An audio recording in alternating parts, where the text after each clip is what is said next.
Hi hello guys welcome to my mini vlog. So ಇವತ್ತು ಕಾಲೇಜಿಗೆ ರೆಡಿಯಾಗಿ ಕಾಲೇಜ್ಗೆ ಹೊರಟೆ. ಆ್ಯಂಡ್ ಇವತ್ತು ಖುಷಿ ವಿಷಯ ಏನು ಅಂದರೆ ಬಸ್ಸಲ್ಲಿ ಸೀಟ್ ಸಿಕ್ತು. ಯಾಕಂದರೆ ಯೂಶ್ವಲಾಗಿ ನಾನು ಹೋಗೋ ಟೈಮಿಂಗ್ಸಲ್ಲಿ ಬಸ್ ಎಲ್ಲ ಫುಲ್ ರಶ್ ಇರುತ್ತೆ. ಬಟ್ ಇವತ್ತು ಸೀಟ್ ಸಿಕ್ತು ಅಂತ ಖುಷಿಯಾಗಿ ಕೂತ್ಕೊಂಡು ಕಾಲೇಜ್ಗೆ ಹೋದೆ. ಆ್ಯಂಡ್ ಕಾಲೇಜ್ಗೆ ಹೋದ್ಮೇಲೆ ಗೊತ್ತಾಯಿತು ಇವತ್ತು ಕ್ಲಾಸ್ ಒ ಪಿ ಡಿಲಿದೆ ಅಂತ. ಒ ಪಿ ಡಿಗೆ ಹೋಗಿ ನೋಡಿದ್ರೆ ಇನ್ನೂ ಯಾರೂ ಬಂದಿರಲಿಲ್ಲ. ಆಮೇಲೆ ಹಾಗೆ ಕ್ಲಾಸಸ್ ನಡೆಯಿತು. ಆಮೇಲೆ ಇನ್ನೊಂದು ಪೀರಿಯಡಲ್ಲಿ ಮ್ಯಾಮ್ ಏನೋ ಥೆರಪಿ ಹೇಳ್ಕೊಡ್ತಿದ್ರು. ಸೊ ಎಲ್ಲ ತುಂಬ ಸೀರಿಯಸ್ಸಾಗಿ ಕಲ್ತ್ಕೊಂಡು ತುಂಬ ಚೆನ್ನಾಗಿತ್ತು. ಸೊ ಕಲ್ತ್ಕೊಂಡ್ವಿ ಎಲ್ಲರೂ.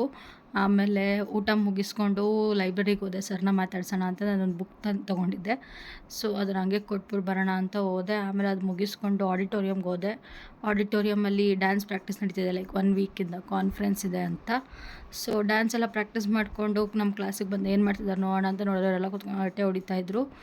ಎಲ್ಲ ಮುಗಿಸ್ಕೊಂಡು ಮನೆಗೆ ಬಂದೆ. ಮನೆಗೆ ಬಂದು ಫ್ರೆಶ್ ಅಪ್ ಆಗಿ ಇವಾಗ ಮನೇಲೂ ಯಾರೂ ಇಲ್ಲ, ಸೊ ನಿದ್ದೆ ಮಾಡಬೇಕು. That's all for the day.